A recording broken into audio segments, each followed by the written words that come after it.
weekly in-depth view of agriculture up close. This is In the Field.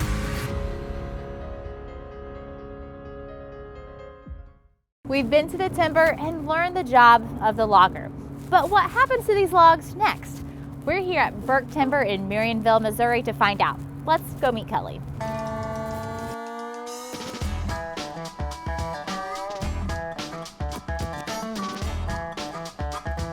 Kelly, you shared with me that you're the third generation involved in the forestry industry, so it's kind of in your blood. How did it all get started? Take me back to a little boy growing up. Well, as a little one, my grandpa had us out in the woods, and we made split post and cut firewood and logs and whatever we had to do to try to feed and eat. So, and he used to make, Grandpa was raised in it as a little boy. He made ties with an axe and hewed them out by hand and carried him out on his shoulder. What a skilled labor. So, you know, that was more in the Van Buren, Yes.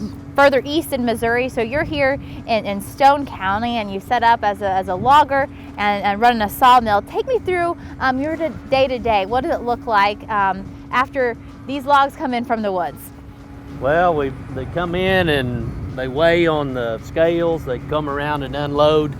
They'll be stacked in these stacks of logs.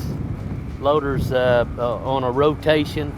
They'll be brought into the sawmill, and then we just try to saw railroad ties out of the heart of them, flooring and cabinet grade lumber out of the sides, and the low grade will either go into the pallet industry or the industrial side.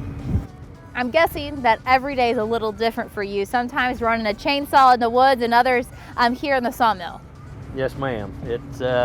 It's always interesting. It's a new day every day. Maybe working in the back of the sawmill one time, out in the woods cutting trees one day, maybe engineering, building something, welding to try to fix something. So, maintenance crew. Yeah, it's always interesting. Most days it's fun. Talk about your philosophy in running a business. You kind of shared, you know, you want to treat your employees fair, but also the landowners. How does that all come into play? Well, that's the way I was raised, with my grandpa always telling us, just be fair. You know, it's not all about what you make one day. It's what you got to treat people like you want to be treated. And we've always tried to buy our timber and buy our logs. That same philosophy is, you know, pay for them. You know, if they're what they're worth. You know, don't try to steal them, and you know, just give what's fair. You know, be fair to everybody.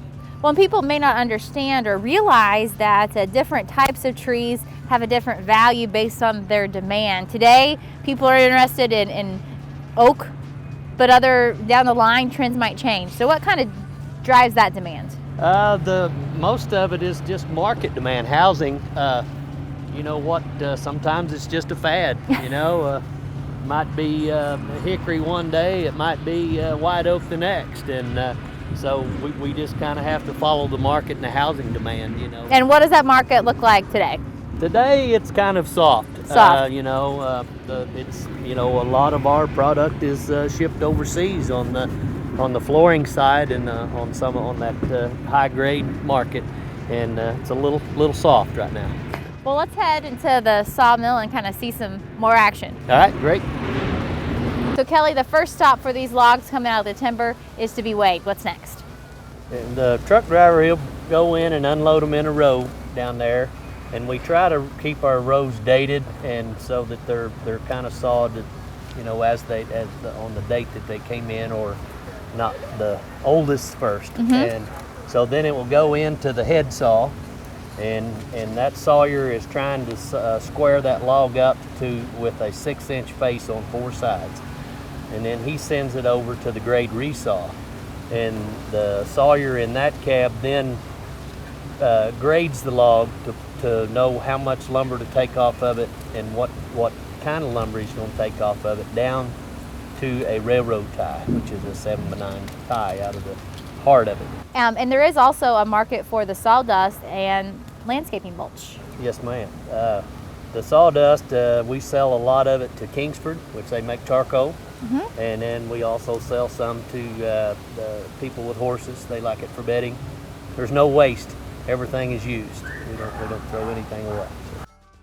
Kelly, you mentioned that you're third generation, but you're also raising the fourth and fifth generation with your son and nephews. What's it mean to be raising them in the same tradition you were raised in?